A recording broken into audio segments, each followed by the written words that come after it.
Kisah Tumini 15 tahun tinggal di toilet umum, bayar sewa 1 juta per tahun.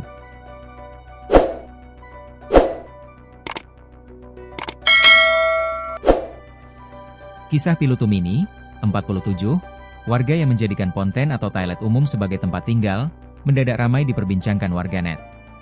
Tumini menjaga toilet umum yang berukuran 4x3 bercat hijau di Taman Ngagel Tirto, Surabaya, Jawa Timur, itu bersama ibunya. Mereka adalah warga RT 1 RW 2, Lumumba, Kelurahan Ngagel, Kecamatan Wonokromo. Sehari-hari, Tumini dan ibunya menjaga, membersihkan, dan menyewa ponten umum taman tersebut.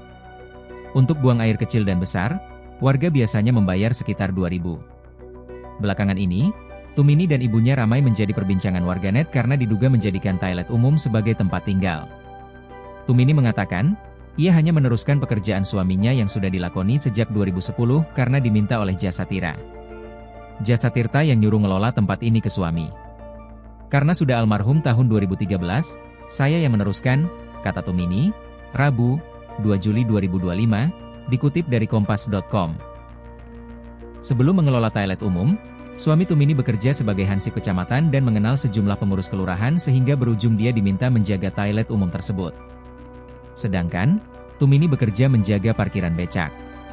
Sebagai informasi, sebelum menjadi Taman Ngagel Tirto, dulunya area ini merupakan lahan kosong untuk parkir becak. Dulu ada 400 becak yang bisa parkir ini. Terus sejak era Bu Risma, Wali Kota Surabaya 2010 hingga 2020, diubah jadi taman, ungkapnya. Pihak Jasa Tirta resah, karena warga sering buang air dan kotoran lain ke Sungai Jagir. Sebab air sungai ini akan dikelola menjadi air bersih. Sehingga dibangunlah ponten atau toilet umum ini. Karena menjadikan toilet umum sebagai ladang pekerjaan, Tumini membayar sewa ke Jasa Tirta sekitar 1 juta per tahun. Sebenarnya ya bahasanya bukan sewa, seperti uang rokok gitu karena tidak ditargetkan berapa gitu. Karena buat sandang pangan, ya gimana ya, ujarnya. Ia mengakui, sebenarnya tidak boleh menjadikan toilet umum tersebut sebagai tempat tinggal. Sehingga ia menjaga dari subuh hingga pukul 22 waktu Indonesia Barat. Awalnya, ketika malam tidak ada yang berjaga, toilet umum itu pun menjadi kotor dan tidak terawat. Tidak sedikit masyarakat yang buang air kecil dan besar di lantai toilet. Ponten ini kan tidak ada pintunya, orang nakal buang air besar, air kecil itu di pelataran. Takut pompa air itu dicuri juga. Akhirnya kita punya inisiatif, dijaga 24 jam, tuturnya. Akhirnya, Ibu Tumini yang sudah berusia lanjut kerap berjaga dari malam hingga pagi di ponten ditemani keponakannya. Saya kan ada cucu, pagi jaga dia. Jadi malam ibu saya yang di sini, terangnya. Kemudian, untuk menambah pendapatan, 5 tahun belakangan Tumini membuka warung sederhana yang satu atap dengan tempat tersebut. Kompor dan perabotan lainnya disediakan di toilet. Ya jual kopi, minuman gitu. Karena dulu itu ramai banget 24 jam. Orang duduk, pacaran di taman.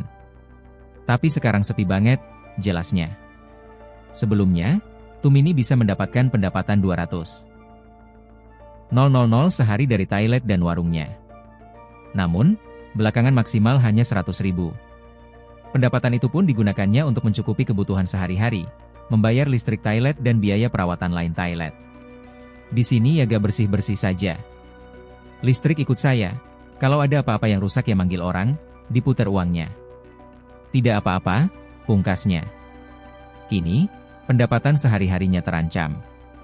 Setelah viral, perabotan Tumini dan ibunya di toilet umum itu ditertibkan oleh Satpol PP Surabaya dan dilarang digunakan sebagai tempat tinggal. Tadi pagi sudah diangkati sama Satpol PP. Dibersihkan taruh rumah, katanya.